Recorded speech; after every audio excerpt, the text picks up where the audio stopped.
सुनते ही मस्त हो जाते हैं। वृंदावन बिहारी लाल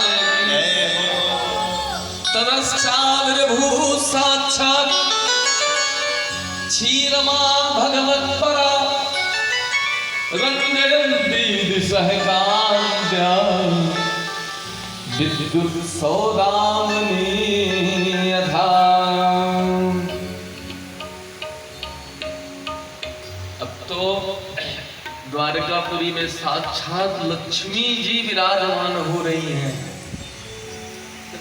बड़ा आनंद हो रहा है। एक दिन की बात, आठों पटरानी हैं, आठों एक एक से हैं। अष्टपट रानी कोई ऐसी नहीं है। भूमि रापो नलो वायु, गीता के 8वें अध्याय में है। भूमि रापो नलो वायु खम मनो बुद्धिरेव च अहंकार इतियम भिन्ना प्रकृतिरष्टधा। ये 8 प्रकार की प्रकृति हैं। 8 पट रानियां।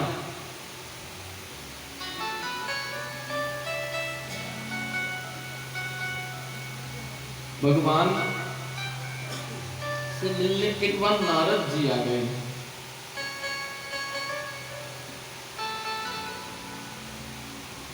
नारद जी का नाम लेते ही अगर आजकल किसी को कह दो तुम तो नारद बन गए हो, तो उनका गुस्सा देख लो भाई। हमारे यहाँ ब्रजवासी कहते हैं नारद, जिसकी बात कभी रद्द नहीं होती उसको नारद बोलते हैं। नारम ज्ञानम ददाति इति नारदः, जो प्राणियों को ज्ञान दें। आप इतिहास उठा करके देख लो नारद जी का। नारद जी का इतिहास उठा के देखो। नारद जी जिसको मिले हैं उसको भगवान धर्म मिले हैं। भगवान के दर्शन कराने वाले ही नारद जी हैं। नारद जी कोई ऐसे नहीं है, भगवान श्री विष्णु के मन है। स्वर्गलोक से आए, एक फूल लेकर के आए।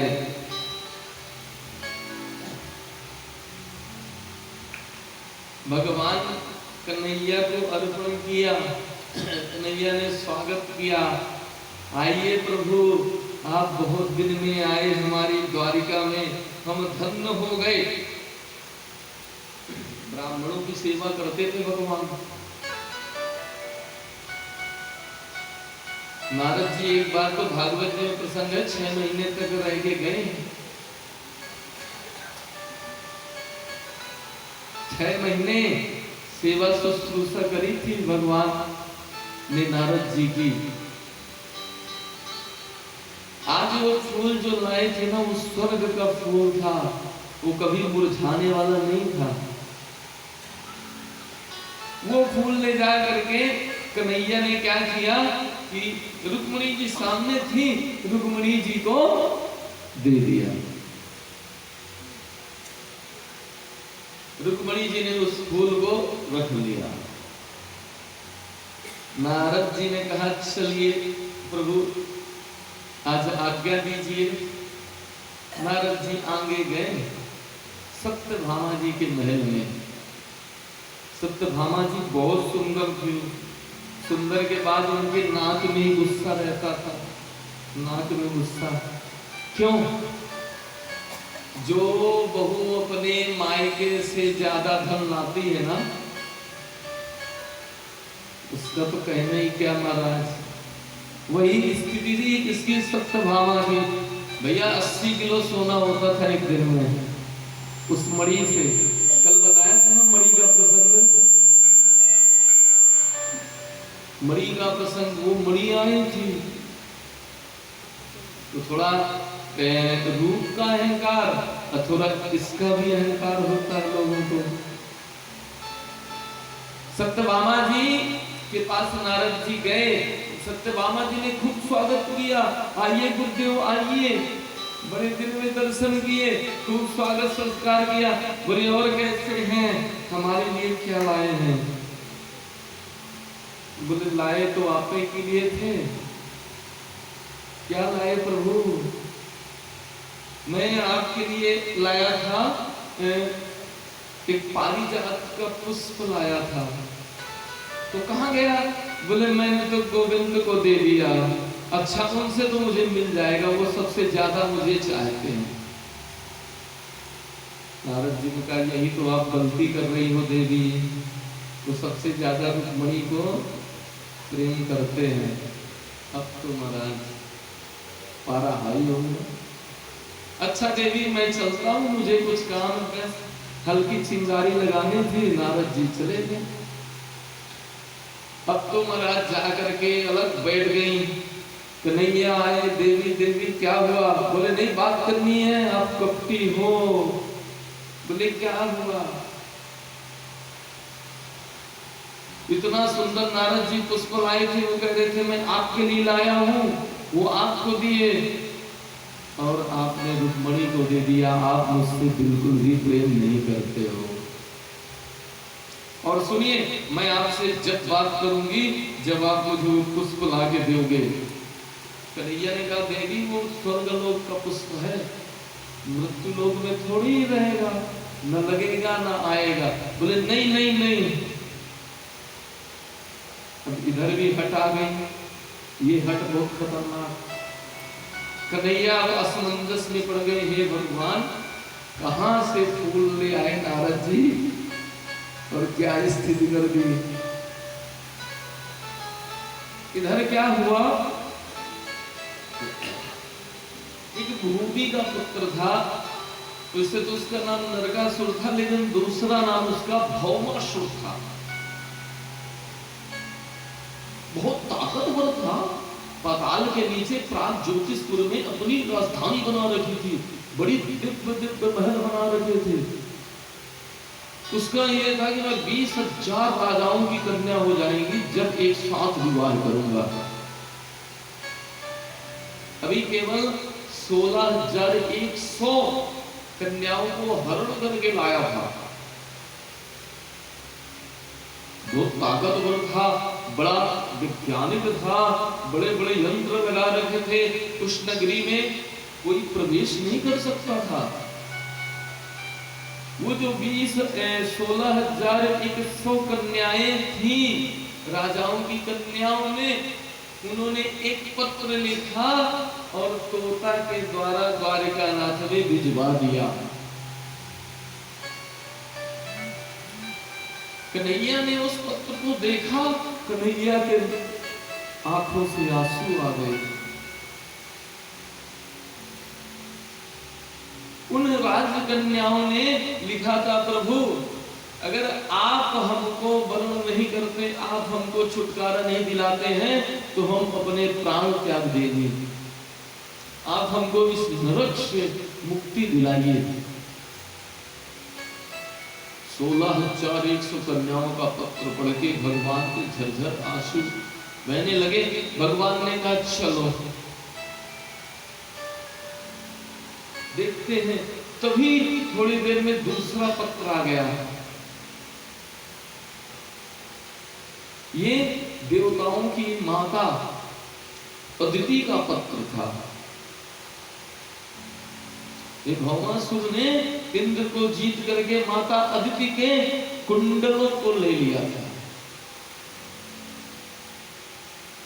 बड़े दिव्य कुंडल थे, ले जा करके रख लिया। तो माता अदिति ने कन्हैया के लिए संदेश पहुंचाया कि मेरे कुंडल बड़े सुंदर कुंडल थे, ऐसे जैसे कुंडल नहीं थे। वो कुंडल ले जा करके अपनी राजधानी में रखा था। कन्हैया ने कहा चलो। सत्यभामा जी को बुलाया, देवी चलो हम चलते हैं। बोले कहां चलना है? बोले ऐसा करते हैं आपके लिए पारिजात पुष्प लेने चलते हैं। सत्यभामा जी खुश हो गई। भगवान ने गरुड़ में बैठाया।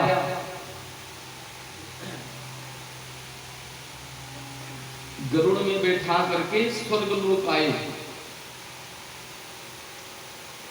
माता अदिति से मिले। इंद्र भी थे, इंद्र ने पूरा घुमा दिया।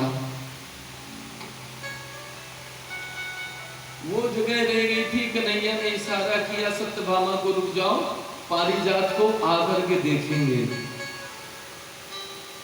भगवान ने क्या किया, सत्यभामा को गरुड़ में आगे बैठाया और आप पीछे बैठ गए। भगवान की एक एक लीला समझोगे बहुत आनंद आएगा। एक एक लीला, एक एक। जब जा रहे थे तो उसकी प्राण ज्योतिषपुर नगरी में पहुंचे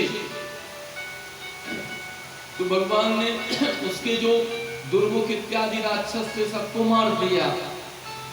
बहुत भयानक युद्ध हुआ, लेकिन भगवान ने सुदर्शन चक्र से चला करके समस्त दैत्यों को गोविंदाय नमो नमः करते गए करते गए करते गए। जब ही नरकासुर आया बहुत भयानक, उसने अपना तीर धनुष उठाया, भगवान शांति से खड़े रहे और तीर मारा और जा करके सत्यभामा जो आगे बैठी हुई थी उनके लगा और खून बहने लगा झरझर। सत्यभामा ने कन्हैया को डांट लगाई, तुम कैसे पति हो बताओ, तुम मेरे को मारा, खून लग गया है? लेकिन आप कुछ नहीं कर रहे हो, आप शांति से बैठे हो। बोले देवी क्षमा करना, मैं तुम्हारे ही आदेश का इंतजार कर रहा था। अब सत्यभामा खुश हो गई कि हाँ पति हमारी बात मानते हैं। हाँ? कन्हैया ने कहा देवी बताओ क्या करना है इसके साथ। बोले इसको मार दो प्रभु, मार दो। तो भगवान ने चक्र निकाला, गोविंदाय नमो नमः कर दिया। जनमेजय जी ने पूछा प्रभु ये क्या लीला थी। बोले ऐसा था कि जब ये नरकासुर है ना, इसको आशीर्वाद था कि इसकी मां जब तक नहीं कहेगी जब तक इसको पूरे ब्रह्मांड में कोई नहीं मार सकता। और जो सत्यभामा है वो पृथ्वी का स्वरूप है। क्या? भूमि सत्यभामा, रातो नलो वायो खम मनो, बुद्धि कौन है? रुक्मणी जी। एक एक पत्नियों का अष्ट प्रगति है। तो ये सत्यभामा भूमि का अवतार है। और जब तक ये नहीं कहेंगी जब तक ये नरकासुर को कोई मार ही नहीं सकता। इसलिए कन्हैया ने आगे बैठा कर के एक तीर लगने दिया। जब गुस्सा आ गई ना तो कह दिया मार दो। ये लीला है भैया, लीलाधारी की लीला अपार, बस समझने की बात। अब उन समस्त 16,100 कन्याओं को भगवान ने छुटकारा दिलाया। बोले जाओ अपने अपने घर। वो कन्याएं जा करके कन्हैया के चरणों में आके पड़ गई। प्रभु कोई बेटी अगर एक दिन के लिए अपने घर से बाहर निकल जाए तो उसके माता पिता उसको अपने घर में दोबारा जगह नहीं देते। ये दुष्ट राक्षस तो हमको कई सालों से जेल में बंद किया हुआ है। अब बताओ कौन से माता पिता हमको रखेंगे, कौन सा समाज रखेगा, कौन सा परिवार रखेगा। गोविंद दो ही उपाय हैं, या तो आप अपने शरण में शरण दे दो, या तो हम अपने आप अपने प्राणों को न्यौछावर कर देंगे। ऐसा देख करके भगवान कन्हैया ने एक बार सत्यभामा की ओर देखा। देवी क्या कहती हो? सत्यभामा भी कौन है? भूमि है। देखिए धर्मशास्त्र क्या कहते हैं, पहले उठो तो अपने हाथों को देखो। क्या दूसरा काम क्या होना चाहिए? पृथ्वी माँ को प्रणाम करो। जन्म देने वाली माँ तो माँ है ही, लेकिन एक माँ वो भी है। कभी जीवन में धरती माँ के अगर जो व्यक्ति पैर सोने के बाद उठने से पहले पैर छूता है उसको कभी ठोकर नहीं लगती पृथ्वी से। वो माँ अपने बेटे को कभी ठोकर नहीं मारती और हरदम हर व्याधा से उसको सुरक्षा देती है। आज सत्यभामा ने कह दिया, प्रभु रख लो, हमारे पास कौन सी कमी है। गरुड़ को आज्ञा दी, गरुड़ 16,100 को बैठा करके अपने उसमें सामवेद का कभी गान सुना है? नहीं।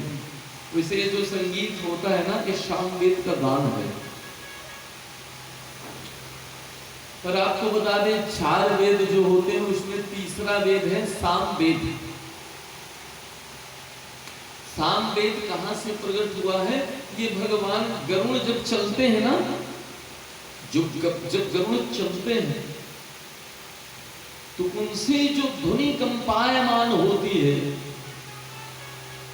उसको हम सामवेद कहते हैं। लय कंपन होता है। वैसे जितना यहाँ गाया जा रहा है, सामवेद का ही एक छोटा सा स्वरूप है। इसमें लंबी सांस चलती है। हल्का सा एक बार श्रवण कर लीजिए। हुए वाचम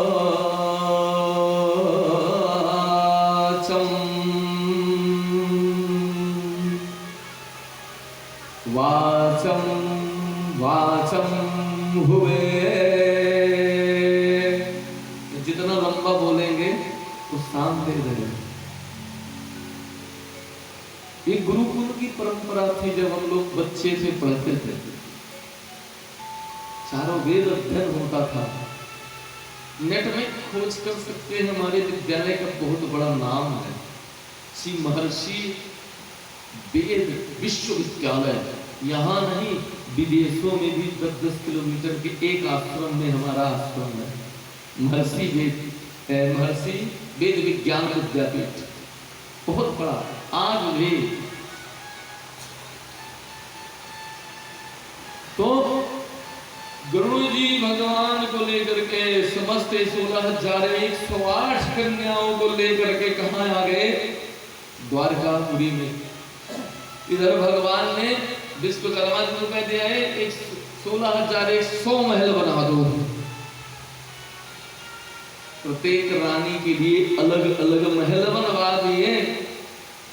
द्वारकापुरी का विस्तार होता गया। बहुत बड़ी है द्वारकापुरी, बहुत बड़ी। जहां 16,108 महल ही हो, कितने दरबारी खरबारी मंत्री संतरी खंत्री सब पूरे रह रहे हो। कितनी बढ़िया, केवल सोने की द्वारिका है, सोने की द्वारिका। आए भगवान स्वर्गलोक में आए। स्वर्गलोक में आकर के क्या करते हैं? वहां से कुंडल ला करके माता अदिति को देते हैं। अदिति माता बहुत प्रसन्न होती है, इंद्र भी बहुत प्रसन्न होते हैं कि हमारी माता के कुंडल दिए। अब तो महाराज कन्हैया को बोलते हैं, रुक जाइए 2 दिन, आराम से स्वर्ग का दर्शन करिए।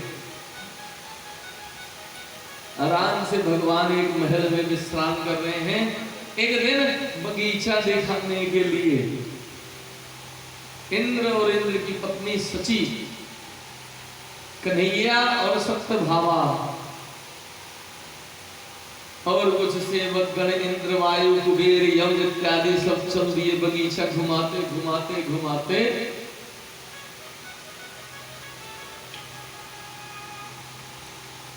इंद्र ने एक फूल तोड़ करके और कन्हैया को दिया और उसकी महिमा बताई कि प्रभु ये स्वर्गलोक का फूल है। जब समुद्र मंथन हुआ था, तब ये समुद्र मंथन से 14 रत्नों में एक पुष्प वृक्ष निकला था। इसका पुष्प कभी मुरझाता नहीं है और हमेशा नया खिला हुआ रहता है। और जितने में रहता है ना, तो पूरे में सुगंधित हवा फैलती रहती है। भगवान ने कहा अच्छा इसकी इतनी महिमा है। अब रुक्मणी जी ने चीटी के वो सत्यभामा ने चीटी काट दी, प्रभु यही मुझको चाहिए, यही मुझको चाहिए। भगवान ने कहा ऐसा है इंद्र, ये उस पेड़ है ना जो वृक्ष है, इसको हम द्वारका में लगाना चाहते हैं। ठीक है प्रभु ले जाइए। उधर जो वहां इंद्र की पत्नी थी सची जी ने, वो भी इंद्र के चीटी काटने लग गई, मुंह बना लिया, बोले मैं बिल्कुल नहीं दूंगी। इंद्र तो तैयार थे कि हम दे देंगे। अब इंद्र थोड़ा होश में आए, बोले प्रभु क्षमा करें, देखिए ऐसा है ये स्वर्गलोक का पेड़ है, वृक्ष है, ये मृत्यु लोक में नहीं लगेगा। भगवान ने कहा सुनो, सत्यभामा एक बार देख लिया सत्यभामा की तरफ, सत्यभामा का एकदम 440 गोल्ड चढ़ गया। भगवान को पता है 880 हो जाएगा धीरे धीरे। हाँ, भगवान ने सत्यभामा की ओर देखा, बोले सुनो इंद्र, कुछ भी हो जाए, किसी भी विधि से हो, लेकिन ये वृक्ष जो है ना हमारे द्वारका में लगेगा, सत्यभामा के महल में ही लगेगा। अब तो महाराज कहा सुनी होते होते धीरे धीरे धीरे युद्ध की स्थिति आ गई। युद्ध, कन्हैया ने कहा सुनो तो फिर अगर तुमको नहीं देना है तो हमसे युद्ध करना पड़ेगा। अब तो युद्ध होने लगा महाराज। कैसा युद्ध, बहुत भयानक। जितने देवी देवता थे तो देख लो, सुर नर मुनि सबकी यह रीति, स्वार्थ लाभ करें सब प्रीति। सबसे पहले किसका नाम आया है? सुर। सुर है देवता। ये वही इंद्र हैं जब कल की कथा में, परसों की कथा में, ये वही इंद्र हैं कन्हैया की बड़ी बड़ी स्तुति करते हैं। विशुद्ध सत्वम तवधाम शांतम तपोमयम धस्तमस्कम मायामयोयम गुण संप्रवाहो न विद्यते ते कृष्णानुमंता। पिता गुरुस्तुम जगतामधीशो, आप ही पिता हैं, आप ही माता हैं, आप ही गुरु हैं, आप ही जगदाधार हैं। ये वही इंद्र हैं। लेकिन आज केवल एक हल्के से लोभ के कारण युद्ध के लिए तैयार हो गए। आदेश दे दिया चलो युद्ध करते हैं। तो युद्ध होने लगा। तीरों की बौछार चलने लगी, गरज होने लगा।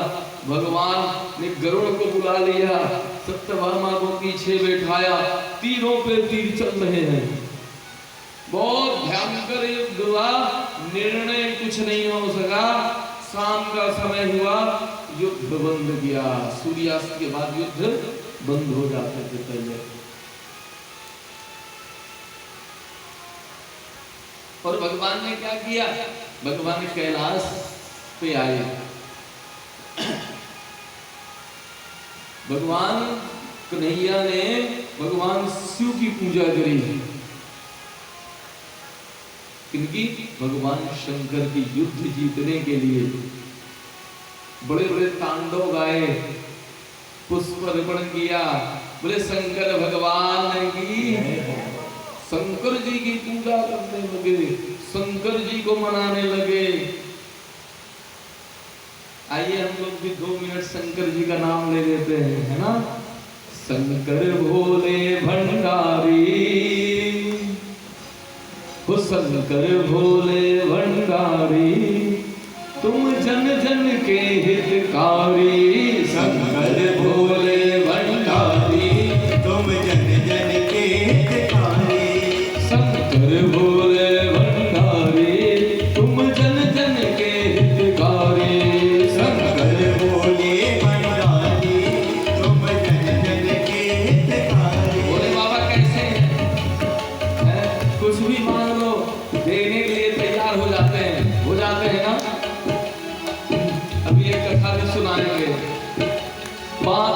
पर चंद्र कलाओं में बहती है गंगा जटाओं में। माथे पर चंद्र कलाओं में बहती है गंगा जटाओं में। माथे पर चंद्र कलाओं में बहती है गंगा जटाओं में। बहती है गंगा जटाओं में बहती है गंगा जटाओं में। माला सरपन की डाली, माला सरपन की डाली, माला सरपन की डाली, माला सरपन की डाली।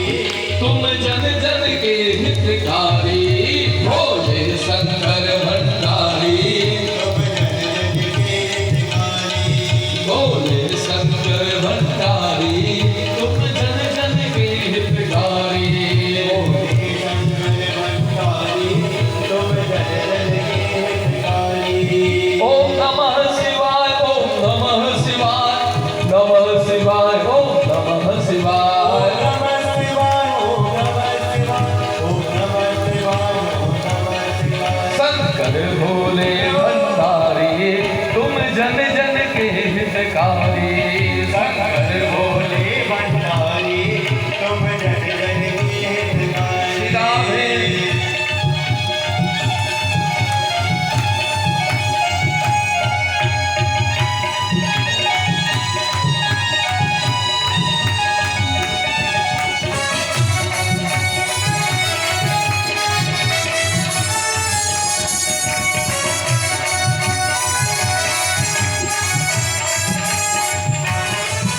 जब सागर मंथन होने लगा, तब कालकूट विषथा निकला। तब कालकूट विषथा निकला, तब कालकूट विषथा निकला। जब सागर मंथन होने लगा, तब कालकूट विषथा निकला।